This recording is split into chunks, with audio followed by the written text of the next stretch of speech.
Hello friends. ਸੋ ਅੱਜ ਆਪਾਂ discuss ਕਰਨ ਜਾ ਰਹੇ ਹਾਂ ਕਿ ਤੁਸੀਂ ਅਗਰ ਕੈਨੇਡਾ ਜਾ ਕੇ ਟੀਚਰ ਬਣਨਾ ਚਾਹੁੰਦੇ ਹੋ ਤੁਸੀਂ ਉਹਦੇ ਲਈ ਕੀ ਕਰਨਾ ਤੁਹਾਨੂੰ ਪਏਗਾ। ਕਈ ਵਾਰ ਆਪਾਂ ਪੁੱਛਦੇ ਹਾਂ ਕਿ ਡਾਊਟਸ ਹੁੰਦੇ ਆ ਆਪਣੇ ਮਾਈਂਡ 'ਚ ਕਿ ਇੱਥੇ ਤਾਂ ਟੀਚਰ ਹਾਂ ਆਪਾਂ ਪਰ ਕਿਆ ਬਾਹਰ ਜਾ ਕੇ ਟੀਚਰ ਬਣ ਜਾਵਾਂਗੇ। ਔਰ ਮੋਸਟਲੀ ਲੋਕ ਤੁਹਾਨੂੰ ਇਹੀ ਗਾਈਡ ਕਰਦੇ ਕਿ ਨਹੀਂ ਟੀਚਰ ਬਣਨਾ ਇੰਨਾ ਸੌਖਾ ਨਹੀਂ ਹੈ। ਬਾਹਰ ਜਾ ਕੇ ਤੁਹਾਨੂੰ 2-3 ਸਾਲ ਕੋਰਸ ਕਰਨੇ ਪੈਣਗੇ ਜਾਂ 1-2 ਮਤਲਬ ਈਅਰਸ ਕੋਰਸ ਕਰਨੇ ਪੈਂਦੇ ਹੈ ਔਰ ਇਹ ਬਹੁਤ ਈਜ਼ੀ ਨਹੀਂ ਹੈ ਕਿਉਂਕਿ ਰੈਗੂਲੇਟਰੀ ਪ੍ਰੋਫੈਸ਼ਨ ਹੈ। ਉਹਨਾਂ ਦੀ ਗੱਲ ਠੀਕ ਹੈ ਪਰ ਕੁਝ ਇੱਕ ਹੱਦ ਤੱਕ ਇਹ ਗੱਲ ਗਲਤ ਵੀ ਹੈ। ਕਿਉਂ? टीचर बनना ईजी है क्यों? क्योंकि मोस्टली इंडिया जो आप स्टडी करके जाने जो आप बैचलर्स डिग्री करके जाने वो स्टडी बाहर जाके वैलिड होंगी है पर उन्होंने कितना वैलिड करवाना है कितना ਉਹਦਾ ਲਾਇਸੈਂਸ ਲੈਣਾ ਹੈ ਉਹ ਡਿਪੈਂਡ ਕਰਦਾ ਹੈ। ਜਿਵੇਂ ਹਰ ਪ੍ਰੋਵਿੰਸ ਦਾ ਆਪਣਾ ਹੀ ਇੱਕ ਸਿਸਟਮ ਹੁੰਦਾ ਹੈ, ਆਪਣੀ ਸਾਈਟਸ ਹੁੰਦੀਆਂ, ਉਹ ਸਾਈਟ 'ਤੇ ਜਾ ਕੇ ਆਪਾਂ ਆਪਣਾ ਅਪਲਾਈ ਕਰਨਾ ਹੁੰਦਾ ਟੀਚਿੰਗ ਲਾਇਸੈਂਸ ਕਿਉਂਕਿ ਟੀਚਿੰਗ ਲਾਇਸੈਂਸ ਲੈਣਾ ਹੀ ਪਊਗਾ ਜੇ ਕੋਈ ਵੀ ਰੈਗੂਲੇਟਰੀ ਪ੍ਰੋਫੈਸ਼ਨ ਆਪਾਂ ਉੱਥੇ ਬਾਹਰ ਜਾ ਕੇ ਕਰਨਾ ਚਾਹੁੰਦੇ ਹਾਂ ਜਿਵੇਂ ਕਿ ਟੀਚਰ ਦਾ ਹੈ ਜਾਂ ਮੈਡੀਸਿਨਸ ਦਾ ਹੈ ਜਾਂ ਮਤਲਬ ਆਪਾਂ ਕੋਈ ਵੀ ਅਗਰ ਆਪਾਂ ਰੈਗੂਲੇਟਰੀ ਪ੍ਰੋਫੈਸ਼ਨ ਬਾਹਰ ਜਾ ਕੇ ਕਰਨਾ ਚਾਹੁੰਦੇ ਹਾਂ ਤਾਂ ਉਹਦੇ ਲਈ ਟੀਚਿੰਗ ਲਾਇਸੈਂਸ ਲੈਣਾ ਹੀ ਪੈਂਦਾ। ਹੁਣ ਜਿਵੇਂ ਟੀਚਰ ਆ ਤਾਂ ਟੀਚਿੰਗ ਲਾਇਸੈਂਸ ਲਵਾਂਗੇ, ਅਗਰ ਆਪਾਂ ਡਾਕਟਰ ਆ ਤਾਂ ਉਹਦੇ ਅਕੋਰਡਿੰਗ ਲਾਇਸੈਂਸ ਅਲੱਗ ਹੁੰਦੇ ਨੇ। ਹਰ ਇੱਕ ਪ੍ਰੋਫੈਸ਼ਨ ਕੁਝ ਇੱਦਾਂ ਦੇ ਹੁੰਦੇ ਨੇ ਜੋ ਰੈਗੂਲੇਟਰੀ ਹੁੰਦੇ ਨੇ ਤੇ ਉਹਨਾਂ ਦੀ ਲਾਇਸੈਂਸ ਲੈਣਾ ਬਹੁਤ ਜ਼ਰੂਰੀ ਹੈ ਤੇ ਉਹ ਲਾਇਸੈਂਸ ਆਪਾਂ ਆਪਣੀ ਇੰਡੀਆ ਦੀ ਸਟੱਡੀ ਦੇ ਨਾਲ ਵੀ ਲੈ ਸਕਦੇ ਹਾਂ। ਜੋ ਤੁਹਾਨੂੰ ਇਹ ਲੋਕ ਕਹਿੰਦੇ ਨੇ ਕਿ ਟਫ ਹੈ ਬਣਨਾ, ਨਹੀਂ ਤੁਸੀਂ ਬਣ ਸਕਦੇ ਇੱਥੋਂ ਜਾ ਕੇ, ਉਹ ਗਲਤ ਹੈ ਕਿਉਂਕਿ ਤੁਸੀਂ ਬਣ ਸਕਦੇ ਹੋ। ਬਸ ਤੁਹਾਨੂੰ ਥੋੜੀ ਬਹੁਤ ਕੰਡੀਸ਼ਨਸ ਥੋੜੀ ਬਹੁਤ ਐਲੀਜੀਬਿਲਿਟੀਜ਼ ਕ੍ਰਾਈਟੇਰੀਆ ਪਤਾ ਹੋਣਾ ਚਾਹੀਦਾ ਤੇ ਕਿੱਥੇ ਤੁਸੀਂ ਅਪਲਾਈ ਕਰਨਾ ਤੁਹਾਨੂੰ ਪਤਾ ਹੋਣਾ ਚਾਹੀਦਾ ਹੈ ਤੇ ਕੀ ਡਾਕੂਮੈਂਟ ਤੁਹਾਨੂੰ ਚਾਹੀਦੇ ਆ, ਤੁਸੀਂ ਕਿੱਦਾਂ ਭਿਜਵਾਉਣੇ ਆ, ਇਹ ਸਭ ਕੁਝ ਤੁਹਾਨੂੰ ਪਤਾ ਹੋਣਾ ਚਾਹੀਦਾ ਹੈ। ਔਰ ਤੁਹਾਨੂੰ ਮੈਂ ਇਸ ਵੀਡੀਓ 'ਚ ਉਹਦੇ ਬਾਰੇ ਹੀ ਗਾਈਡ ਕਰਨ ਲੱਗੀ ਹਾਂ ਕਿ how to be a teacher in Canada from India. So ਪਹਿਲੀ ਗੱਲ ਮੈਂ ਕਰੂੰਗੀ ਰਿਕੁਆਇਰਮੈਂਟਸ ਦੀ ਕਿ ਤੁਹਾਨੂੰ ਕੀ ਚਾਹੀਦਾ ਹੈ। ਐਕਚੁਅਲ ਤੁਹਾਡੇ ਕੋਲ ਕਿਹੜੀ ਰਿਕੁਆਇਰਮੈਂਟਸ ਕਿਹੜੀ ਚੀਜ਼ਾਂ ਤੁਹਾਡੇ ਕੋਲ ਹੋਣੀਆਂ ਚਾਹੀਦੀਆਂ ਟੀਚਰ ਬਣਨ ਲਈ। ਅਗਰ ਤੁਸੀਂ ਬਾਹਰ ਜਾ ਕੇ ਟੀਚਰ ਬਣਨਾ ਚਾਹੁੰਦੇ ਹੋ, ਪਹਿਲੀ ਗੱਲ ਤੁਹਾਨੂੰ ਫਸਟ ਥਿੰਗ ਜੋ ਚਾਹੀਦੀ ਹੈ to become certified as a teacher there. The first thing ਕੀ ਹੈ ਤੁਹਾਨੂੰ ਚਾਹੀਦੀ, ਤੁਹਾਡੇ ਕੋਲ 3 ਸਾਲ ਦਾ ਪੋਸਟ ਸੈਕੰਡਰੀ ਡਿਗਰੀ ਹੋਣੀ ਚਾਹੀਦੀ। 3 ਸਾਲ ਦੀ ਆ ਚੀਜ਼ ਇਹ ਹੁੰਦੀ ਕਿ ਡਿਗਰੀ ਜਿਵੇਂ ਆਪਾਂ ਆਪਣੇ ਇੱਥੇ BSc ਕਰਦੇ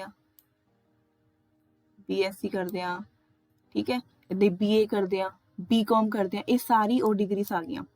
ਸੋ 3 ਸਾਲ ਦੀ ਕੋਈ ਵੀ ਡਿਗਰੀ ਆਪਾਂ ਕੀਤੀ ਹੋਣੀ ਚਾਹੀਦੀ ਹੈ। ਜਿਹੜਾ ਸਬਜੈਕਟ ਜਾ ਕੇ ਪੜ੍ਹਾਉਣਾ ਹੈ ਉਹ ਸਬਜੈਕਟ ਦੀ ਡਿਗਰੀ ਆਪਾਂ ਕੀਤੀ ਹੋਣੀ ਚਾਹੀਦੀ ਹੈ।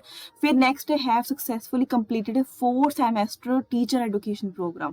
ਸੈਕਿੰਡ ਹੈਗਾ B.Ed ਕਿਉਂਕਿ ਅਗਰ ਆਪਾਂ ਇੰਡੀਆ 'ਚ ਵੀ ਟੀਚਰ ਬਣਨਾ ਤਾਂ ਤੁਹਾਨੂੰ ਪਹਿਲਾਂ B.Ed ਕਰਨੀ ਪੈਂਦੀ ਹੈ ਜਿਹਨੂੰ ਕਹਿੰਦੇ ਬੈਚਲਰ ਆਫ ਐਜੂਕੇਸ਼ਨ। ਇੱਦਾਂ ਹੀ ਸਿਮਿਲਰਲੀ ਅਗਰ ਆਪਾਂ ਬਾਹਰ ਜਾਣਾ ਟੀਚਰ ਬਣਨਾ ਤਾਂ ਆਪਾਂ ਨੂੰ BA ਡਿਗਰੀ ਤੋਂ ਬਾਅਦ BSc ਜਾਂ BA ਡਿਗਰੀ ਤੋਂ ਬਾਅਦ ਆਪਾਂ ਨੂੰ 4 ਸਮੈਸਟਰ ਦੀ ਟੀਚਰ ਐਜੂਕੇਸ਼ਨ ਡਿਗਰੀ ਵੀ ਕਰਨੀ ਪੈਂਦੀ ਹੈ ਜਿਵੇਂ B.Ed ਕਹਿ ਲਓ ਆਪਾਂ, ਇਹਦਾ ਮਤਲਬ ਹੈ B.Ed ਐਕਚੁਅਲ 'ਚ।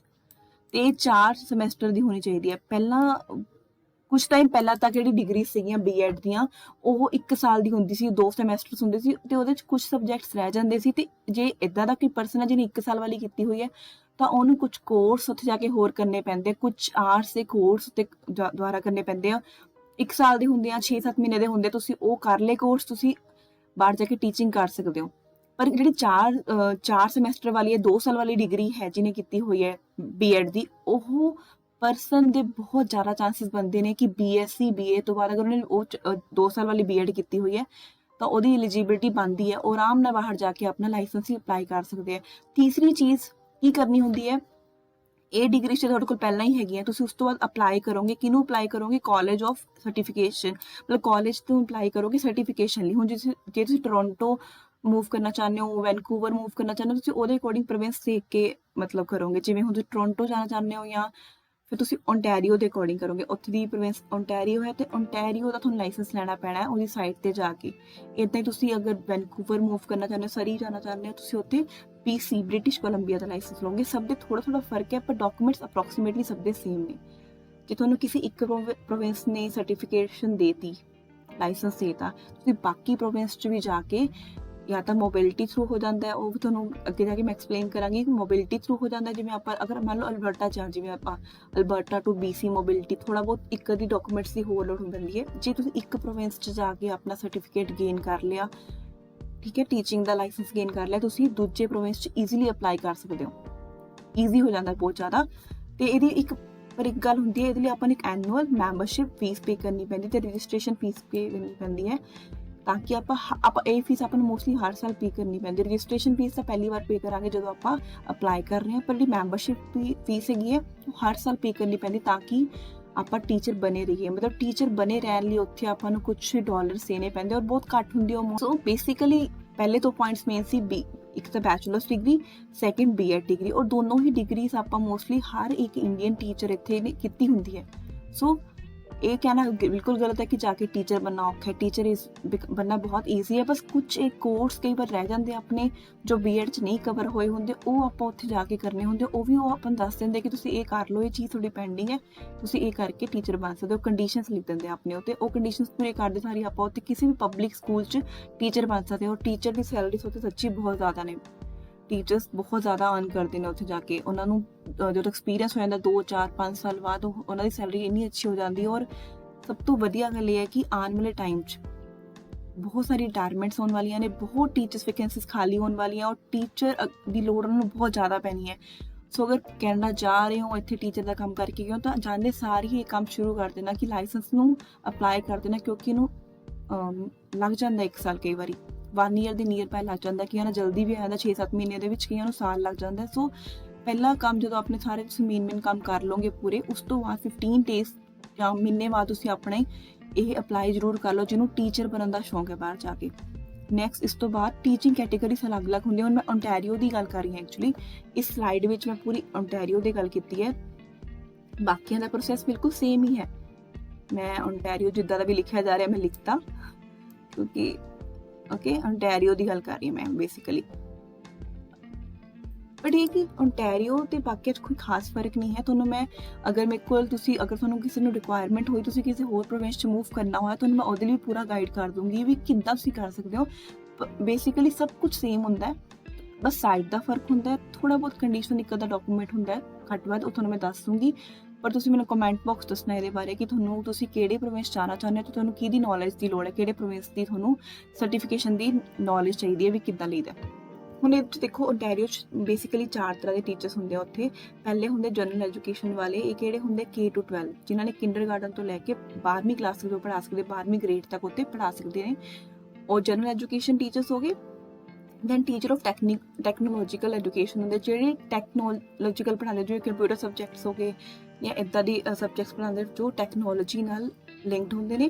Then primary junior teacher if you are of indigenous ancestry, ਇਹ ਆਪਾਂ ਨਹੀਂ, ਇਹਦੇ 'ਚ ਚਲੋ ਆਪਾਂ ਨਹੀਂ ਆਉਂਦੇ, ਇੰਡੀਜੀਨਸ ਦੇ ਵਿੱਚ ਆਪਾਂ ਨਹੀਂ ਆਉਂਦੇ।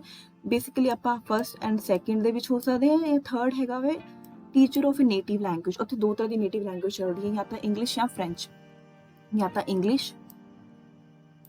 ਜਾਂ ਫ੍ਰੈਂਚ, ਸੋ ਜਾਂ ਤਾਂ ਤੁਹਾਨੂੰ ਇੰਗਲਿਸ਼ ਦੇ ਟੀਚਰ ਬਣ ਸਕਦੇ ਹੋ ਜਾਂ ਫ੍ਰੈਂਚ। ਪਰ ਇਹ ਥੋੜਾ ਜਿਹਾ ਇਹਨਾਂ ਦੀ ਕੰਡੀਸ਼ਨ ਡਿਫਰੈਂਟ ਨੇ। ਇੱਕ ਤਾਂ ਤੁਹਾਡੀ ਡਿਗਰੀ 'ਚ ਬੀਐਡ ਵਾਲੀ ਡਿਗਰੀ 'ਚ ਇੰਗਲਿਸ਼ ਸਬਜੈਕਟ ਹੋਣਾ ਜ਼ਰੂਰੀ ਹੈ। ਇੱਕ ਨਾ ਉੱਥੇ ਜਾ ਕੇ ਕੋਰਸ ਹੁੰਦਾ ਵੈ, ਟੈਸੋਲ ਨਾਮ ਦਾ ਕੋਰਸ ਹੈਗਾ, ਟੈਫਲ ਕੋਰਸ ਹੈ, 2-3 ਕੋਰਸਿਸ ਹੁੰਦੇ। ਇਹ ਤੁਸੀਂ ਕੋਰਸਿਸ ਤੋਂ ਚੂਜ਼ ਕਰਕੇ ਆਪਣੇ ਅਕੋਰਡਿੰਗ ਨੇਟਿਵ ਲੈਂਗੁਏਜ 'ਚ ਵੀ ਟੀਚ ਕਰ ਸਕਦੇ ਹੋ। ਪਰ ਬੇਸਿਕਲੀ ਅੱਜ ਤੋਂ ਮੈਂ ਪਹਿਲੇ ਵਾਲਾ ਸਮਝਾਉਣ ਲੱਗਿਆ, ਕਿਉਂਕਿ ਜਿੰਨੇ ਵੀ ਇੰਡੀਅਨ ਟੀਚਰਸ ਹੁੰਦੇ ਮੋਸਟਲੀ ਜਨਰਲ ਐਜੂਕੇਸ਼ਨ ਜਾ ਸਕਦੇ ਆ। ਇਸ 'ਚ ਤੁਸੀਂ ਕੋਈ ਵੀ ਸਬਜੈਕਟ ਜਾ ਕੇ ਪੜ੍ਹਾ ਸਕਦੇ ਹੋ। ਉੱਥੇ K to 12 ਨੂੰ ਤੁਸੀਂ ਕੋਈ ਵੀ ਸਬਜੈਕਟ ਪੜ੍ਹਾ ਸਕਦੇ ਹੋ, ਮੈਥ, ਸਾਇੰਸ, ਇੰਗਲਿਸ਼, ਜੋ ਥੋੜਾ ਸਟਰੋਂਗ ਸਬਜੈਕਟ ਹੈ ਤੁਸੀਂ ਉਹ ਪੜ੍ਹਾ ਸਕਦੇ ਹੋ। ਮਤਲਬ ਤੁਸੀਂ ਪਹਿਲੇ ਵਾਲਾ ਮੋਸਟਲੀ ਹਰ ਟੀਚਰ ਤੇ ਅਪਲਾਈ ਹੁੰਦਾ ਇੰਡੀਅਨਸ ਵਾਲੇ। ਤੇ ਨੈਕਸਟ ਉਸ ਤੋਂ ਬਾਅਦ ਡਾਕੂਮੈਂਟਸ ਕੀ ਰਿਕੁਆਇਰਡ ਹੁੰਦੇ ਨੇ। ਮੇਨ ਥਿੰਗ ਆ ਗਿਆ ਡਾਕੂਮੈਂਟਸ। ਤੇ ਡਾਕੂਮੈਂਟਸ ਕੋਈ ਜ਼ਿਆਦਾ ਔਖੇ ਨਹੀਂ ਹੈ। ਪਹਿਲਾ ਡਾਕੂਮੈਂਟ ਕੀ ਹੈ, ਐਕੈਡੈਮਿਕ ਰਿਕਾਰਡਸ। ਹੁਣ ਐਕੈਡੈਮਿਕ ਰਿਕਾਰਡਸ ਕੀ ਆਉਂਦਾ ਹੈ, ਹੁਣ ਤੁਸੀਂ ਪੋਸਟ ਸੈਕੰਡਰੀ ਡਿਗਰੀਜ਼ ਕਿਹੜੀ ਕੀਤੀਆਂ ਨੇ। ਤਾਂ ਮੰਨ ਲਓ ਮੈਂ ਅਜ਼ਿਊਮ ਕਰਕੇ ਚੱਲ ਰਹੀ ਹਾਂ, ਜਿਹੜਾ ਪਰਸਨ ਦੀ ਲਗਾਉਣਾ ਚਾਹੁੰਦਾ ਉਹਨੇ BA ਕੀਤੀ ਹੈ, ਫਿਰ B.Ed ਕੀਤੀ ਹੈ। ਹੁਣ BA ਕੀਤੀ ਹੈ, ਦੈਟ ਮੀਨਸ ਹੁਣ BA ਦੀ ਵੀ ਰਿਕਾਰਡਸ ਚਾਹੀਦੇ ਹੈ, ਦੈਨ B.Ed ਦੇ ਵੀ ਚਾਹੀਦੇ। ਹੁਣ BA ਤੇ B.Ed ਕਿੱਥੋਂ ਮਿਲਣਗੇ ਆਪਣੇ। ਐਕਚੁਅਲ ਤੋਂ ਚਾਹੁੰਦੇ ਹੁੰਦੇ ਕਿ ਉਹਨਾਂ ਨੂੰ ਓਰੀਜਨਲ ਮਾਰਕਸ਼ੀਟ ਚਾਹੀਦੀ ਹੁੰਦੀ ਹੈ, ਓਰੀਜਨਲ ਡਾਕੂਮੈਂਟਸ ਚਾਹੀਦੇ ਹੁੰਦੇ। ਹੁਣ ਆਪਾਂ ਨੂੰ ਪਤਾ ਕਿ ਇੰਡੀਆ 'ਚ ਕੈਟੇਗਰੀ ਕੀ ਚੱਲਦੀ, ਇੰਡੀਆ ਦੇ ਵਿੱਚ ਆਪਾਂ ਨੂੰ ਇੱਕ ਵਾਰ ਮਾਰਕਸ਼ੀਟ ਮਿਲਦੀ ਹੈ ਓਰੀਜਨਲ, ਉਹ ਪਰਸਨ ਕੋਲ ਹੁੰਦੀ ਹੈ ਆਪਣੇ ਖੁਦ ਕੋਲ। ਪਰ ਜਿਹੜੇ ਓਨਟਾਰੀਓ ਵਾਲੇ ਹੈ ਉਹ ਇਵੈਲੂਏਸ਼ਨ ਖੁਦ ਕਰਦੇ ਨੇ, ਉਹ ਵੈਸ ਤੇ ਨਹੀਂ ਡਿਪੈਂਡ ਕਰਦੇ, IQS ਤੇ ਡਿਪੈਂਡ ਨਹੀਂ ਕਰਦੇ, ਉਹ ਵੈਸ ਰਿਪੋਰਟਸ ਤੇ ਡਿਪੈਂਡ ਨਹੀਂ ਕਰਦੇ। ਉਹ ਆਪਣੀ ਕ੍ਰੈਡੈਂਸ਼ੀਅਲ ਦੀ ਇਵੈਲੂਏਸ਼ਨ ਖੁਦ ਕਰਦੇ। ਓਨਟਾਰੀਓ ਦੀ ਅਲੱਗ ਤੋਂ ਫੀਸ ਵੀ ਚਾਰਜ ਕਰਦੇ ਨੇ। ਤੇ ਉਹ ਐਕੈਡੈਮਿਕ ਰਿਕਾਰਡਸ ਆਪਾਂ ਓਰੀਜਨਲ ਵਾਲੇ ਹੀ ਉਹਨਾਂ ਨੂੰ ਮੇਲ ਕਰਨੇ ਹੁੰਦੇ ਆ, ਜਾਂ ਫਿਰ ਪਰਸਨਲੀ ਅਗਰ ਆਪਾਂ ਕੈਨੇਡਾ ਪਹੁੰਚ ਚੁੱਕੇ ਹਾਂ, ਆਪਾਂ ਉਹਨਾਂ ਨੂੰ ਜਾ ਕੇ ਉੱਥੇ ਸਬਮਿਟ ਕਰਵਾ ਕੇ ਆ ਸਕਦੇ ਹਾਂ। ਠੀਕ ਹੈ, ਉਹਨਾਂ ਨੇ ਆਪਣੀ ਲੋਕੇਸ਼ਨ ਐਡਰੈਸ ਦਿੱਤਾ ਹੁੰਦਾ, ਤੁਸੀਂ ਓਨਟਾਰੀਓ ਕਾਲਜ ਆਫ ਐਜੂਕੇਸ਼ਨ ਜਾ ਕੇ ਉੱਥੇ ਉਹ ਦੇ ਕੇ ਆ ਸਕਦੇ ਹੋ। ਜਾਂ ਫਿਰ ਆਪਣੇ ਡਾਕੂਮੈਂਟਸ ਮਤਲਬ ਆਪਣੇ ਤੁਸੀਂ ਜਿਹੜੀ ਡਿਗਰੀਜ਼ ਨੇ ਪਲੱਸ ਮਾਰਕਸ਼ੀਟਸ ਨੇ, ਜਾਂ ਤਾਂ ਉੱਥੇ ਜਾ ਕੇ ਜਮ੍ਹਾਂ ਕਰਵਾਉਣੀ ਹੈ, ਮਤਲਬ ਸਬਮਿਟ ਕਰਵਾਉਣੀ ਹੈ, ਜਾਂ ਤੁਸੀਂ ਮੇਲ ਵੀ ਕਰ ਸਕਦੇ ਹੋ ਉਹਨਾਂ ਨੂੰ। ਪਰ ਉਹਨਾਂ ਨੂੰ ਚਾਹੀਦੇ ਓਰੀਜਨਲ ਡਾਕੂਮੈਂਟਸ ਹੁੰਦੇ ਆ। ਉਹ ਹੁਣ ਵੈਸੇ ਤਾਂ ਉਹ ਇੰਸਟੀਟਿਊਸ਼ਨ ਤੋਂ ਮੰਗਵਾਉਂਦੇ ਨੇ, ਪਰ ਆਪਣੇ ਇੰਸਟੀਟਿਊਸ਼ਨ ਦੇ ਵਿੱਚ ਇੱਕ ਵਾਰ ਆਪਾਂ ਨੂੰ ਸਰਟੀਫਿਕੇਟ ਦੇਣ ਤੋਂ ਬਾਅਦ ਉਹ ਜੇ ਦੁਬਾਰਾ ਬਣਾਉਂਦੇ ਤਾਂ ਉਹ ਡੁਪਲੀਕੇਟ ਹੁੰਦਾ ਹੈ। ਡੁਪਲੀਕੇਟ ਨਹੀਂ ਚਾਹੁੰਦੇ ਹੁੰਦੇ ਕਿ ਓਰੀਜਨਲ ਜੋ ਤੁਹਾਡੇ ਕੋਲ ਪਿਆ ਉਹਨਾਂ ਕੋਲ ਉਹੀ ਜਾਣ। ਸੋ ਪਹਿਲੀ ਜਿਹੜੀ ਚੀਜ਼ ਹੈਗੀ ਆ ਤੁਸੀਂ ਖੁਦ ਭੇਜਣੀ ਉਹਨਾਂ ਨੂੰ ਆਪਣੇ ਡਾਕੂਮੈਂਟਸ ਬਾਏ ਮੇਲ ਜਾਂ ਇਨ ਹੈਂਡ, ਦੋਨੋਂ ਤਰ੍ਹਾਂ ਭੇਜ ਸਕਦੇ ਹੋ, ਇਨ ਹੈਂਡ ਜਾਂ ਫਿਰ ਬਾਏ ਮੇਲ। ਸੈਕਿੰਡ ਹੈ ਵੈਰੀਫਿਕੇਸ਼ਨ ਲੈਟਰਸ। ਹੁਣ ਤੁਸੀਂ ਆਪਣੀ ਡਿਗਰੀਜ਼ ਆਪ ਭੇਜ ਰਹੇ ਹੋ ਉਹਨਾਂ ਨੂੰ ਕੋਈ ਅਫੀਸ਼ੀਅਲ ਇੰਸਟੀਟਿਊਸ਼ਨਸ ਤੋਂ ਤੁਹਾਡੀ ਡਿਗਰੀਜ਼ ਨਹੀਂ ਜਾ ਰਹੀਆਂ ਤਾਂ ਉਹਨਾਂ ਨੂੰ ਇਹ ਚੀਜ਼ ਪ੍ਰੂਫ ਕਰਨ ਲਈ, ਵੈਰੀਫਾਈ ਕਰਨ ਲਈ ਕਿ ਇਹ ਓਰੀਜਨਲ ਨੇ। ਹੁਣ ਕੁਝ ਲੋਕ ਡੁਪਲੀਕੇਟਸ ਅਗਰ ਲਗਾ ਰਹੇ ਤਾਂ ਉਹਨਾਂ ਨੂੰ ਕਿੱਦਾਂ ਪਤਾ ਲੱਗੇਗਾ? ਉਹਦੇ ਲਈ ਉਹ ਚਾਹੁੰਦੇ ਨੇ ਕਿ ਇੱਕ ਵੈਰੀਫਿਕੇਸ਼ਨ ਲੈਟਰਸ ਤੁਹਾਨੂੰ ਭੇਜਣੀ ਪਏਗੀ। ਕਿੱਥੋਂ ਭਿਜਵਾਉਣੀ ਪਏਗੀ? ਮੰਨ ਲਓ ਹੁਣ ਜਿਹੜਾ ਪਰਸਨ ਨੇ BA BEd ਕੀਤੀ ਸੀ ਉਹਨੇ ਪੰਜਾਬ ਯੂਨੀਵਰਸਿਟੀ ਤੋਂ ਕੀਤੀ ਹੈ ਤਾਂ PU ਦੇ ਵਿੱਚ ਜਾ ਕੇ, ਪੰਜਾਬ ਯੂਨੀਵਰਸਿਟੀ ਦੇ ਵਿੱਚ ਜਾ ਕੇ ਤੁਸੀਂ ਉੱਥੋਂ ਜਾ ਕੇ ਵੈਰੀਫਿਕੇਸ਼ਨ ਲੈਟਰਸ ਭਿਜਵਾਉਣੀਆਂ ਨੇ। ਉਹ ਤੁਹਾਨੂੰ ਗਾਈਡ ਕਰ ਦਿੰਦੇ ਆ ਪੂਰਾ ਉੱਥੇ ਕੀ ਵੈਰੀਫਿਕੇਸ਼ਨ ਲੈਟਰ ਕੀ ਹੈ। ਬਾਕੀ ਤੁਹਾਨੂੰ ਮੈਂ ਸਾਈਟ ਤੇ ਦਿਖਾਉਂਗੀ ਕਿ ਉਸ ਵੈਰੀਫਿਕੇਸ਼ਨ ਲੈਟਰ 'ਚ ਮੈਂਸ਼ਨ ਕੀ ਕਰਨਾ ਹੁੰਦਾ ਹੈ। ਐਕਚੁਅਲ 'ਚ ਕੀ ਹੈ ਕਿ ਡੇਟ, ਕਦੋਂ ਤੁਸੀਂ ਇਹ ਕੀਤਾ ਕੋਰਸ, ਤੇ ਟਾਈਮਿੰਗ ਕਿੰਨੀ ਹੈ, ਉਹ 'ਚ ਕਿੰਨੇ ਘੰਟੇ ਪੜ੍ਹੇ, ਕਿੰਨੇ ਘੰਟੇ ਕਿਹੜਾ ਸਬਜੈਕਟ ਪੜ੍ਹਿਆ, ਉਹ ਚੀਜ਼ ਮੈਂਸ਼ਨ ਕਰਨੀ ਹੈ। ਠੀਕ ਹੈ, ਤੇ ਉਹਦਾ ਤੁਹਾਡਾ ਰੋਲ ਨੰਬਰ, ਰਜਿਸਟ੍ਰੇਸ਼ਨ ਨੰਬਰ ਸਭ ਕੁਝ ਮੈਂਸ਼ਨ ਕਰਨਗੇ ਉਸ ਵੈਰੀਫਿਕੇਸ਼ਨ ਲੈਟਰ 'ਚ। ਬਾਕੀ ਹੋਰ ਜੋ ਪੁਆਇੰਟਸ ਹੈ ਤੁਹਾਨੂੰ ਮੈਂ ਸਾਈਟ ਤੇ ਦਿਖਾਉਂਗੀ, ਵੈਬਸਾਈਟ ਤੇ ਵੀ ਕੀ ਤੁਸੀਂ ਵੈਰੀਫਿਕੇਸ਼ਨ ਲੈਟਰ 'ਚ ਉਹਨਾਂ ਤੋਂ ਮੈਂਸ਼ਨ ਕਰਵਾਉਣਾ ਹੁੰਦਾ। ਤੇ ਇਹ ਮੇਨਲੀ ਅਫੀਸ਼ੀਅਲ ਵੈਰੀਫਿਕੇਸ਼ਨ ਹੀ ਹੁੰਦੀ ਤੁਹਾਡੇ ਅਕੈਡਮਿਕ ਰਿਕਾਰਡਸ ਦੀ, ਐਕੈਡਮਿਕ ਰਿਕਾਰਡਸ ਨੇ ਕਿ ਉਹ ਤੁਹਾਡੇ ਸਹੀ ਹੈ ਕਿ ਨਹੀਂ। ਠੀਕ ਹੈ, ਤੁਸੀਂ ਟੋਰਾਂਟੋ ਭਿਜਵਾਉਣੇ ਹੁੰਦੇ ਆ, ਓਨਟਾਰੀਓ ਭਿਜਵਾਉਣੇ ਹੁੰਦੇ ਆ। ਦਾ ਨੈਕਸਟ ਕੀ ਹੈ ਸਟੇਟਮੈਂਟ ਆਫ ਪ੍ਰੋਫੈਸ਼ਨਲ ਸਟੈਂਡਿੰਗ। ਹੁਣ ਇਹ ਸਟੇਟਮੈਂਟ ਦਾ ਮਤਲਬ ਕੀ ਹੈ? ਐਕਚੁਅਲ ਜੋ ਚਾਹੁੰਦੇ ਹੁੰਦੇ ਨੇ ਕਿ ਇਹ ਨਾ ਵੈਸੇ ਜਿਵੇਂ ਬਾਹਰ ਜਿਹੜੀ ਕੈਨੇਡਾ ਵਗੈਰਾ ਹੁੰਦੀ ਆ ਉੱਥੇ ਇਹ ਚੀਜ਼ ਦਿੱਤੀ ਜਾਂਦੀ ਹੈ ਸਟੇਟਮੈਂਟ ਆਫ ਪ੍ਰੋਫੈਸ਼ਨਲ ਸਟੈਂਡਿੰਗ, ਕਿ ਤੁਸੀਂ ਐਕਚੁਅਲ 'ਚ ਕੰਮ ਕਰਨ ਲਈ ਮਤਲਬ ਐਲੀਜੀਬਲ ਹੋ ਕਿ ਨਹੀਂ। ਪਰ ਆਪਣੇ ਇੰਡੀਆ 'ਚ ਨਹੀਂ ਦਿੱਤੀ ਜਾਂਦੀ ਤਾਂ ਉਹ ਇਹ ਗੱਲ ਨੂੰ ਸਮਝਦੇ ਵੀ ਨੇ ਤੇ ਇਸ ਕਰਕੇ ਉਹ ਕੀ ਕਹਿੰਦੇ ਸਿਰਫ ਲੈਟਰ ਆਫ ਰੈਫਰੈਂਸ ਸਾਨੂੰ ਭੇਜ ਦਿਓ। ਰੈਫਰੈਂਸ ਕਿਵੇਂ ਜਾਏਗੀ? ਹੁਣ ਮੰਨ ਲਓ ਤੁਸੀਂ ਆਫਟਰ ਕੰਪਲੀਟਿੰਗ BEd ਤੁਸੀਂ ਕਿਤੇ ਜਾ ਕੇ ਟੀਚਿੰਗ ਕੀਤੀ ਹੈ 1 ਸਾਲ ਲਈ ਜਾਂ 2 ਸਾਲ ਲਈ, ਉਹ ਜਿੱਥੇ ਤੁਸੀਂ ਟੀਚਿੰਗ ਕਰੀ, ਜਿਹੜੇ ਵੀ ਮਤਲਬ ਤੁਸੀਂ ਆਪਣੇ ਸਟੇਟ 'ਚ ਜਾ ਕੇ ਟੀਚਿੰਗ ਕੀਤੀ, ਉਸ ਟੀਚਿੰਗ ਦੇ ਹੈੱਡ ਤੋਂ ਤੁਸੀਂ ਆਪਣੇ ਕੀ ਭਿਜਵਾਉਣੇ ਹੈ, ਉਹਨਾਂ ਦੇ ਹੈੱਡ ਤੋਂ ਭਿਜਵਾਉਣੀ ਹੈ ਸਟੇਟਮੈਂਟ ਆਫ ਪ੍ਰੋਫੈਸ਼ਨਲ ਸਟੈਂਡਿੰਗ। ਉਹ 'ਚ ਕੀ ਮੈਂਸ਼ਨ ਕਰਨਾ ਹੈ? ਆਹੀ ਸਭ ਕੁਝ ਕਿ ਤੁਹਾਡੀ ਡੇਟ ਆਫ ਇੰਪਲਾਇਮੈਂਟ ਕੀ ਹੈ, ਤੁਸੀਂ ਕਿੰਨੇ ਟਾਈਮ ਲਈ ਉੱਥੇ ਇੰਪਲਾਇਡ ਰਹੇ, ਤੁਸੀਂ ਇੰਪਲਾਇਮੈਂਟ ਦੇ ਟਾਈਮ ਤੇ ਕਿਆ ਤੁਸੀਂ ਕਦੇ ਸਸਪੈਂਡ ਤਾਂ ਨਹੀਂ ਹੋਏ, ਕਿ ਤੁਹਾਡਾ ਕਿਵੇਂ ਦਾ ਬਿਹੇਵੀਅਰ ਸੀ, ਤੁਸੀਂ ਐਜ਼ ਅ ਟੀਚਰ ਕਿਵੇਂ ਸੀਗੇ, ਇਹ ਸਭ ਕੁਝ ਲਿਖਵਾਉਣਾ ਹੁੰਦਾ। ਉਹ ਵੀ ਉਹਨਾਂ ਦੀ ਸਾਈਟ ਤੇ ਪ੍ਰੋਪਰਲੀ ਮੈਂਸ਼ਨ ਹੁੰਦਾ ਕਿ ਤੁਸੀਂ ਕੀ ਮੈਂਸ਼ਨ ਕਰਵਾਉਣਾ ਹੈੱਡ ਆਫ ਟੀਚਰ ਤੋਂ, ਹੈੱਡ ਤੋਂ ਜਾਂ ਹੈੱਡ ਮਿਸਟਰੈਸ ਤੋਂ, ਤੇ ਥੱਲੇ ਸਾਈਨ ਵੀ ਕਰਵਾਉਣਾ ਹੁੰਦਾ ਉਹਨਾਂ ਤੋਂ। ਹੈੱਡ ਹੋ ਸਕਦਾ, ਡਾਇਰੈਕਟਰ ਹੋ ਸਕਦਾ, ਹੈੱਡ ਮਿਸਟਰੈਸ ਹੋ ਸਕਦੀ ਹੈ, ਪ੍ਰਿੰਸੀਪਲ ਹੋ ਸਕਦਾ ਹੈ। ਠੀਕ ਹੈ, ਉਹਨਾਂ ਚਾਰਾਂ ਚੋਂ ਕਿਸੇ ਵੀ ਇੱਕ ਤੋਂ ਸਾਈਨ ਵੀ ਕਰਵਾਉਣਾ ਹੁੰਦਾ। ਜਿਹੜੇ ਵੈਰੀਫਿਕੇਸ਼ਨ ਲੈਟਰਸ ਹੁੰਦੇ ਨੇ ਇਹ ਵੀ ਸਾਈਨ ਹੋ ਕੇ ਜਾਂਦੇ ਆ, ਇਹ ਰਜਿਸਟਰਾਰ ਤੋਂ ਸਾਈਨ ਕਰਵਾ ਲਓ। ਠੀਕ ਹੈ, ਇਹ ਸਭ ਕੁਝ ਮੈਂ ਸਾਈਟ ਤੇ ਦਿਖਾਉਂਗੀ ਵੀ ਤੁਸੀਂ ਕਿੱਦਾਂ ਇਹ ਸਭ ਕੁਝ ਦੇਖ ਸਕਦੇ ਹੋ। Next teaching certificate. ਵੈਸੇ ਬਾਹਰ ਕੈਨੇਡਾ ਦੇ ਵਿੱਚ ਟੀਚਿੰਗ ਸਰਟੀਫਿਕੇਟ ਦਿੱਤੇ ਜਾਂਦੇ ਨੇ ਪਰ ਆਪਣੇ ਇੱਥੇ ਟੀਚਿੰਗ ਸਰਟੀਫਿਕੇਟਸ ਨਹੀਂ ਮਿਲਦੇ, ਪ੍ਰੋਵਿੰਸ ਬਾਏ ਪ੍ਰੋਵਿੰਸ ਨਹੀਂ ਮਿਲਦੇ। ਤੇ ਇਹਦੇ ਵਿੱਚ ਕੀ ਕਰ ਸਕਦੇ ਹੋ ਟੀਚਿੰਗ ਸਰਟੀਫਿਕੇਟ ਲਈ? ਸੇਮ ਹੀ ਤੁਸੀਂ ਜਿਹੜਾ ਸਟੇਟਮੈਂਟ ਆਫ ਪ੍ਰੋਫੈਸ਼ਨਲ ਸਟੈਂਡਿੰਗ ਭੇਜੀ ਹੈ ਨਾ, ਤੁਸੀਂ ਇਹੀ ਸੇਮ ਸਟੇਟਮੈਂਟ ਤੁਸੀਂ ਕਿੱਥੋਂ ਭੇਜੋਗੇ? ਇੱਕ ਤਾਂ ਭੇਜ ਦੋਗੇ PU ਤੋਂ, PU ਚੰਡੀਗੜ੍ਹ ਜਿਵੇਂ ਉੱਥੇ ਉਹਦੀ ਜਿੱਥੇ ਤੁਸੀਂ ਡਿਗਰੀਜ਼ ਕੀਤੀਆਂ ਆਪਣੇ ਉੱਥੋਂ ਭਿਜਵਾ ਦੋਗੇ। ਠੀਕ ਹੈ, ਕਿਹੜੀਆਂ? BEd ਦੀਆਂ। ਹੁਣ ਜਿਵੇਂ ਤੁਸੀਂ BEd ਉੱਥੋਂ ਕੀਤੀ ਹੈ, ਕਿਉਂਕਿ ਆਪਾਂ BEd ਦੇ ਵਿੱਚ ਵੀ ਕੁਝ ਟਾਈਮ ਲਈ ਟੀਚਿੰਗ ਕਰਦੇ ਹਾਂ ਪਰ ਉਹ ਅੰਡਰ ਸੁਪਰਵਿਜ਼ਨ ਹੁੰਦੀ ਹੈ ਤੇ ਉਹ ਵਾਲੀ ਚੀਜ਼ ਆਪਾਂ PU ਤੋਂ ਵੀ ਭਿਜਵਾ ਸਕਦੇ ਹਾਂ, ਜਾਂ ਫਿਰ ਆਪਾਂ ਜਿੱਥੇ ਇਹ ਚੀਜ਼ ਕੀਤੀ ਹੈ ਆਪਣਾ ਜਿਹੜਾ BEd ਹੈ ਕਿਹੜੇ ਕਾਲਜ ਤੋਂ ਕੀਤੀ ਹੈ ਉਸ ਕਾਲਜ ਵਾਲੇ ਦੇ ਹੈੱਡ ਨੂੰ ਵੀ ਆਪਾਂ ਕਹਿ ਸਕਦੇ ਹਾਂ ਕਿ ਉਹ ਸਾਡੀ ਇਹ ਤੋਂ ਲੈਟਰ ਲਿਖ ਕੇ ਦੇ ਦੇਵੇ। ਠੀਕ ਹੈ, ਥਰਡ ਇੱਕ ਹੋਰ ਚੀਜ਼ ਹੋ ਸਕਦੀ ਹੈ ਮੈਥਡ। ਇਹਦਾ ਮੈਥਡ ਇਹ ਕਿ ਤੁਸੀਂ ਜਿੱਥੇ ਟੀਚਿੰਗ ਕਰੀ ਹੈ, ਤੁਸੀਂ ਜਦੋਂ ਉੱਥੋਂ ਸਟੈਂਡਿੰਗ ਜਿੱਥੇ ਤੁਸੀਂ ਮਤਲਬ ਟੀਚਿੰਗ ਕਰੀ ਹੈ ਉੱਥੋਂ ਸਟੇਟਮੈਂਟ ਆਫ ਪ੍ਰੋਫੈਸ਼ਨਲ ਸਟੈਂਡਿੰਗ ਭਿਜਵਾ ਰਹੇ ਹੋ, ਉੱਥੋਂ ਵੀ ਤੁਸੀਂ ਇਹ ਚੀਜ਼ ਸੇਮ ਟੀਚਿੰਗ ਸਰਟੀਫਿਕੇਟ ਭਿਜਵਾ ਸਕਦੇ ਹੋ। ਗੱਲ ਉਹੀ ਹੈ, ਤੁਸੀਂ ਮੇਨ ਆਹੀ ਦੱਸਣਾ ਕਿ ਤੁਸੀਂ ਐਜ਼ ਅ ਟੀਚਰ ਕਿਵੇਂ ਰਹੇ। ਇਹਦੇ ਵਿੱਚ ਵੀ ਟੀਚਿੰਗ ਸਰਟੀਫਿਕੇਟ 'ਚ ਉਹੀ ਹੁੰਦਾ ਕਿ ਤੁਸੀਂ ਐਲੀਜੀਬਲ ਹੋ ਕਿ ਨਹੀਂ। ਦੂਜੀ ਗੱਲ, ਤੁਸੀਂ ਉਸ ਪ੍ਰੋਵਿੰਸ ਜਿੱਥੇ ਤੁਸੀਂ ਮਤਲਬ ਸਟੇਟ 'ਚ ਕੰਮ ਕੀਤਾ ਉਸ ਸਟੇਟ 'ਚ ਕੰਮ ਕਰਨ ਲਈ ਐਲੀਜੀਬਲ ਸੀ ਕਿ ਨਹੀਂ। ਠੀਕ ਹੈ, ਮੇਨਲੀ ਪਹਿਲਾ ਡਾਕੂਮੈਂਟ ਤੁਸੀਂ ਆਪ ਭਿਜਵਾਉਣਾ ਹੈ, ਦੂਸਰਾ ਵੈਰੀਫਿਕੇਸ਼ਨ ਲੈਟਰ ਤੁਸੀਂ ਯੂਨੀਵਰਸਿਟੀ ਤੋਂ ਭਿਜਵਾਉਣਾ ਹੈ, ਥਰਡ ਤੁਸੀਂ ਆਪਣੇ ਪ੍ਰਿੰਸੀਪਲ ਜਿਹੜਾ ਰਹਿ ਗਿਆ ਹੈ ਜਿੱਥੇ ਤੁਸੀਂ ਆਪਣੀ ਟੀਚਿੰਗ ਕੀਤੀ ਹੈ ਟੀਚਿੰਗ ਸਰਟੀਫਿਕੇਟ ਜਿਹੜਾ ਫੋਰਥ ਹੈ ਉਹਦੇ ਲਈ ਸੇਮ ਦੋਨੋਂ ਚੱਲਣਗੇ, ਸਟੇਟਮੈਂਟ ਆਫ ਪ੍ਰੋਫੈਸ਼ਨਲ ਸਟੈਂਡਿੰਗ ਵੀ ਚੱਲੇਗਾ ਪਲੱਸ ਤੁਸੀਂ ਜਿੱਥੇ ਤੁਸੀਂ ਆਪਣੇ ਟੀਚਰ ਪ੍ਰੋਗਰਾਮ ਕੀਤਾ BEd ਦਾ ਪ੍ਰੋਗਰਾਮ ਕੀਤਾ ਉੱਥੋਂ ਵੀ ਉਹਦੇ ਹੈੱਡ ਤੋਂ ਵੀ ਭਿਜਵਾ ਸਕਦੇ ਹੋ। ਦੋ ਤਰ੍ਹਾਂ ਨਾਲ ਭਿਜਵਾ ਸਕਦੇ ਹੋ, ਮਤਲਬ ਇੱਕ ਤਾਂ ਆਹੀ ਵਾਲਾ ਸੇਮ ਹੋ ਗਿਆ ਉੱਪਰ ਵਾਲਾ, ਇੱਕ ਤੁਸੀਂ ਆਪਣੀ BEd ਕੀਤੀ ਹੈ। ਦ ਲੈਂਗੁਏਜ ਪ੍ਰੋਫੀਸ਼ੀਐਂਸੀ। ਹੁਣ ਲੈਂਗੁਏਜ ਪ੍ਰੋਫੀਸ਼ੀਐਂਸੀ ਲਈ ਆਪਾਂ IELTS ਦੇ ਮਾਰਕਸ ਵੀ ਭਿਜਵਾ ਸਕਦੇ ਹਾਂ ਆਪਣੇ। ਥੋੜਾ IELTS ਦਾ ਸਕੋਰ ਆਪਾਂ ਐਕੈਡੈਮਿਕ ਦਾ ਦੇਵਾਂਗੇ ਤੇ ਦੇਖਾਂਗੇ ਆਪਣਾ ਸਕੋਰ ਕਿੰਨਾ ਆ, ਸਕੋਰ ਦੇ ਬੇਸ ਤੇ ਵੀ ਜਾ ਸਕਦਾ ਹੈ। ਸੈਕਿੰਡ ਆਪਸ਼ਨ ਇਹ ਹੁੰਦਾ ਕਿ ਜਿਹੜੀ ਵੈਰੀਫਿਕੇਸ਼ਨ ਲੈਟਰਸ ਆਪਾਂ PO ਤੋਂ ਭਿਜਵਾਈਆਂ ਨੇ ਉਹ ਲੈਟਰ ਦੇ ਵਿੱਚ ਤੁਸੀਂ ਮੈਂਸ਼ਨ ਕਰਵਾਉਣਾ ਕਿ ਤੁਹਾਡਾ ਸਾਰਾ ਟੀਚਰ ਐਜੂਕੇਸ਼ਨ ਪ੍ਰੋਗਰਾਮ ਜਿਹੜਾ ਮਤਲਬ BEd ਪ੍ਰੋਗਰਾਮ ਸੀ ਉਹ ਸਾਰਾ BEd bachelor of education programme ਜਿਹੜਾ ਸੀਗਾ ਉਹ ਇੰਗਲਿਸ਼ ਸੀਗਾ, ਤਾਂ ਵੀ ਤੁਸੀਂ ਇੱਥੇ ਇੰਗਲਿਸ਼ ਦੀ ਪ੍ਰੋਫੀਸ਼ੀਐਂਸੀ ਸ਼ੋ ਕਰ ਸਕਦੇ ਹੋ। ਬਾਕੀ ਜਦੋਂ ਤੁਸੀਂ ਆਪਣੇ ਅਪਲਾਈ ਕਰਨ ਤੋਂ ਬਾਅਦ ਉਹ ਖੁਦ ਅਪਡੇਟ ਕਰਨਗੇ ਡਾਕੂਮੈਂਟਸ ਦੀ ਲਿਸਟ ਪ੍ਰੋਪਰਲੀ ਕਿ ਤੁਸੀਂ ਕਿਹੜੇ ਡਾਕੂਮੈਂਟ ਸਾਨੂੰ ਭਿਜਵਾਣੇ ਨੇ। ਤੁਹਾਨੂੰ ਉੱਥੋਂ ਸਭ ਕੁਝ ਆਈਡੀਆ ਕਲੀਅਰ ਹੋ ਚੁੱਕਾ ਕਿ ਤੁਸੀਂ ਕਿਹੜੀ ਚੀਜ਼ ਭਿਜਵਾਉਣੀ ਹੈ। ਉਹਨੂੰ ਪੜ੍ਹ ਕੇ ਅਪਲਾਈ ਕਰਨ ਤੋਂ ਬਾਅਦ ਇੱਕ ਲਿਸਟ ਆਏਗੀ, ਅਪਡੇਟ ਹੋਏਗੀ ਤੁਹਾਡੇ ਅਕਾਊਂਟ ਦੇ ਵਿੱਚ। ਠੀਕ ਹੈ, ਨੈਕਸਟ ਕੀ ਹੈ ਸਮਰੀ। ਹੁਣ ਮੈਂ ਸਮਰੀ ਤੋਂ ਤੁਹਾਨੂੰ ਇਹ ਦੱਸ ਰਹੀ ਮੇਜਰ ਕਿ ਜਿੰਨੇ ਵੀ ਇੰਡੀਆ ਦੀ ਡਿਗਰੀਜ਼ ਨੇ BSc BA ਜਾਂ ਉਸ ਤੋਂ ਬਾਅਦ B.Ed ਕਰਦੇ ਆ, ਇਹ ਸਾਰੀ ਵੈਲਿਡ ਹੈ। ਕਾਫੀ ਉਹਨਾਂ ਦੇ ਅਕੋਰਡਿੰਗ ਇੰਡੀਆ ਦੇ ਜਿਹੜੇ ਕਾਲਜਿਸ ਦਾ ਪ੍ਰੋਗਰਾਮ ਹੈ ਉਹ ਮੀਟ ਕਰਦਾ ਉਹਨਾਂ ਦੇ ਮਤਲਬ ਜਿਹੜਾ ਪ੍ਰੋਗਰਾਮ ਹੈ ਉਸਨੂੰ ਮੀਟ ਕਰਦਾ ਰਿਕੁਆਇਰਮੈਂਟਸ ਨੂੰ, ਤੇ ਮੋਸਟ ਆਫ ਦਾ ਲੋਕਾਂ ਨੂੰ ਉੱਥੇ ਸਰਟੀਫਿਕੇਸ਼ਨ ਮਿਲ ਜਾਂਦੀ ਹੈ, ਉੱਥੇ ਟੀਚਿੰਗ ਲਾਇਸੈਂਸ ਮਿਲ ਜਾਂਦਾ ਹੈ। ਸੋ ਤੁਸੀਂ ਅਪਲਾਈ ਕਰ ਸਕਦੇ ਹੋ। ਮੇਨਲੀ ਤੁਹਾਡੇ ਕੋਲ ਲੈਂਗੁਏਜ ਪ੍ਰੋਫੀਸ਼ੀਐਂਸੀ ਵੀ ਨਾਲ ਹੋਣੀ ਚਾਹੀਦੀ ਹੈ। ਉਹ ਕਿੱਦਾਂ ਕਰ ਸਕਦੇ ਆਪਾਂ ਇੰਸਟੀਟਿਊਸ਼ਨ ਨੂੰ ਕਹਿ ਸਕਦੇ ਕਿ ਆਪਣਾ ਕੋਰਸ ਡਿਫਾਈਨ ਕਰਕੇ ਦੇ ਦੇਣ ਵੀ ਇਹ ਵੀ ਇੰਗਲਿਸ਼ ਦੇ ਵਿੱਚ ਸੀ। ਹੁਣ ਨੈਕਸਟ ਤੁਹਾਨੂੰ ਮੈਂ ਸਾਈਟ ਤੇ ਲੈ ਕੇ ਜਾ ਰਹੀ ਹਾਂ ਕਿ ਤੁਸੀਂ ਸਾਈਟ ਤੋਂ ਕਿੱਦਾਂ ਸਮਝ ਸਕਦੇ ਹੋ ਇਸਨੂੰ। ਤੁਸੀਂ ਓਨਟਾਰੀਓ 'ਚ ਅਗਰ ਜਾ ਰਹੇ ਹੋ ਤੇ ਉੱਥੇ ਜਾ ਕੇ ਟੀਚਰ ਬਣਨਾ ਚਾਹੁੰਦੇ ਹੋ ਤਾਂ ਤੁਸੀਂ ਕਿੱਦਾਂ ਲਾਇਸੈਂਸ ਲਈ ਅਪਲਾਈ ਕਰਨਾ ਹੈ, ਇਹਦਾ ਲਿੰਕ ਤੁਹਾਨੂੰ ਮੈਂ ਸ਼ੇਅਰ ਕਰੂੰਗੀ ਡਿਸਕ੍ਰਿਪਸ਼ਨ ਬਾਕਸ 'ਚ। ਹੁਣ ਬਿਕਮਿੰਗ ਏ ਟੀਚਰ, ਇਹਦੇ ਵਿੱਚ ਸਭ ਕੁਝ ਤੁਹਾਨੂੰ ਮੈਂ ਮੇਨਲੀ ਦੱਸਦਾ ਕਿ ਰਿਕੁਆਇਰਮੈਂਟਸ ਕੀ ਨੇ, ਅਪਲਾਈਂਗ ਜੌਬਸ ਇਨ ਇਹ ਉਹ ਸਭ ਕੁਝ ਇਹ ਸੌਖਾ ਹੀ ਹੈ। ਤੁਹਾਨੂੰ ਮੈਂ ਹੁਣ ਮੇਨ ਕੀ ਦਿਖਾਉਣ ਜਾ ਰਹੀ ਹਾਂ, ਅਪਲਾਈ ਨਾਓ। ਠੀਕ ਹੈ, ਅਪਲਾਈ ਨਾਓ 'ਚ ਕਲੀਅਰਲੀ ਸਭ ਕੁਝ ਮੈਂਸ਼ਨ ਹੋਊਗਾ ਕਿ ਹਾਊ ਟੂ ਅਪਲਾਈ, ਇਹ ਸਾਰਾ ਕੁਝ ਇਹ ਮੈਂ 1 by 1 ਤੁਹਾਨੂੰ ਸਮਝਾ ਦੇਣੀ ਹੈ। ਵੈਸੇ ਆਪਾਂ ਹਾਊ ਟੂ ਅਪਲਾਈ 'ਚ ਉਹੀ ਚੀਜ਼ ਹੈ। ਇੱਕ ਚੀਜ਼ ਹੋਰ ਲੇਟੈਸਟ ਇਹਨਾਂ ਨੇ ਅਪਡੇਟ ਕੀਤੀ ਹੈ, ਉਹ ਤੁਹਾਨੂੰ ਮੈਂ ਮੈਂਸ਼ਨ ਕਰਦਾ ਹੋ ਰਹੀ ਕਿ ਤੁਹਾਡੇ ਕੋਲ ਇੱਕ ਮੈਥ ਪ੍ਰੋਫੀਸ਼ੀਐਂਸੀ ਟੈਸਟ ਥੋੜਾ ਕਲੀਅਰ ਹੋਣਾ ਚਾਹੀਦਾ ਹੈ।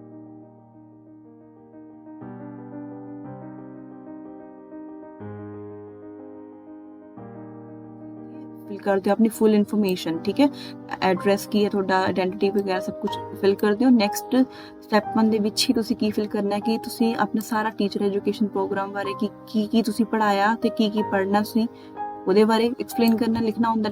ਫਿਰ ਤੁਸੀਂ ਟੀਚਰ ਸਰਟੀਫਿਕੇਟ, ਟੀਚਿੰਗ ਐਕਸਪੀਰੀਅੰਸ ਉਹ ਵੀ ਫਿਲ ਕਰਨਾ ਹੈ।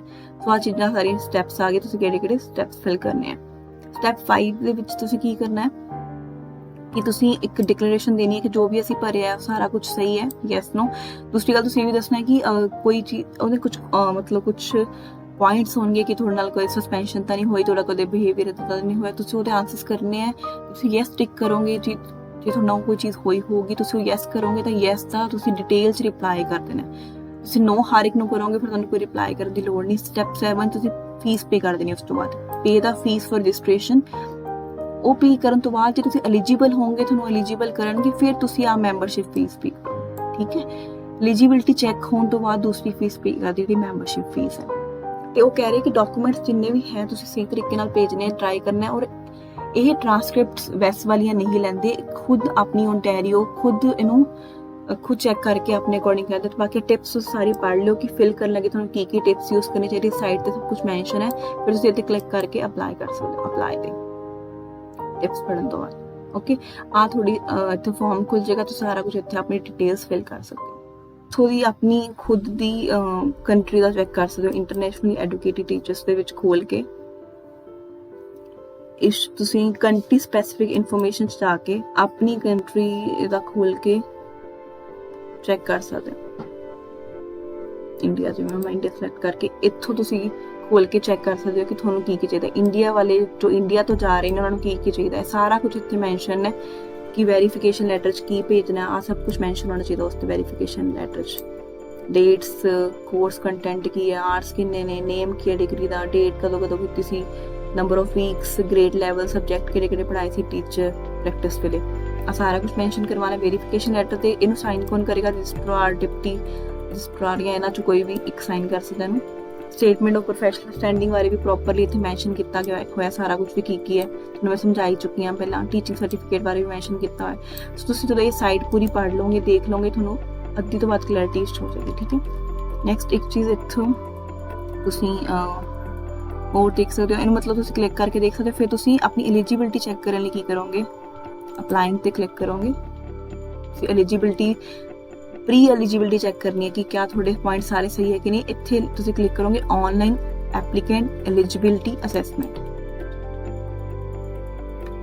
ਇਹਦਾ ਵੀ ਮੈਂ ਲਿੰਕ ਤੁਹਾਨੂੰ ਅਲੱਗ ਤੋਂ ਵੀ ਸ਼ੇਅਰ ਕਰ ਦੂੰਗੀ ਜੇ ਤੁਹਾਨੂੰ ਇਹ ਨਹੀਂ ਮਿਲ ਪਾ ਰਿਹਾ ਹੋਊਗਾ। ਤੁਸੀਂ ਇਹਦੇ ਵਿੱਚੋਂ ਹੀ ਆਪਣੀ ਫ੍ਰੀ ਆਨਲਾਈਨ ਅਸੈਸਮੈਂਟ ਕਰਕੇ ਸਾਰੇ ਕਾਲਮ ਫਿਲ ਕਰਕੇ ਤੁਸੀਂ ਨੈਕਸਟ ਤੇ ਕਲਿੱਕ ਕਰਕੇ ਇੱਥੇ ਅੱਗੇ ਤੇ ਤੁਸੀਂ ਇਹ 1 by 1 ਇਹਨੂੰ ਫਿਲ ਕਰ ਦੇਣਾ। I have read, then begin my assessment। ਸਾਰਾ ਕੁਝ ਇੱਥੇ ਕਲਿੱਕ ਕਰਕੇ ਇੱਕ ਇੱਕ ਕਰਕੇ ਫਿਲ ਕਰਨਾ ਹੈ ਕਿ ਤੁਸੀਂ ਕੀ ਕੀ ਕੀਤਾ। ਇਹਨੂੰ ਯੈਸ ਨੋ ਤੁਸੀਂ ਜੋ ਵੀ ਤੁਹਾਨੂੰ ਠੀਕ ਲੱਗਦਾ ਫਿਲ ਕਰਕੇ ਚੈੱਕ ਕਰ ਸਕਦੇ ਹੋ ਕਿ ਤੁਸੀਂ ਐਲੀਜੀਬਲ ਹੋ ਇਸ ਲਈ ਟੀਚਰ ਬਣਨ ਲਈ ਕਿ ਨਹੀਂ। ਠੀਕ ਹੈ, ਤੁਹਾਨੂੰ ਮੇਨ ਸਾਰਾ ਕੁਝ ਮੈਂ ਦੱਸਤਾ ਹੈ। ਬਾਕੀ ਜੇ ਤੁਹਾਨੂੰ ਕੋਈ ਵੀ ਡਾਊਟ ਹੋਗਾ ਤੁਸੀਂ ਮੈਨੂੰ ਕਮੈਂਟ ਬਾਕਸ ਪੁੱਛ ਸਕਦੇ ਹੋ। Thank you everyone.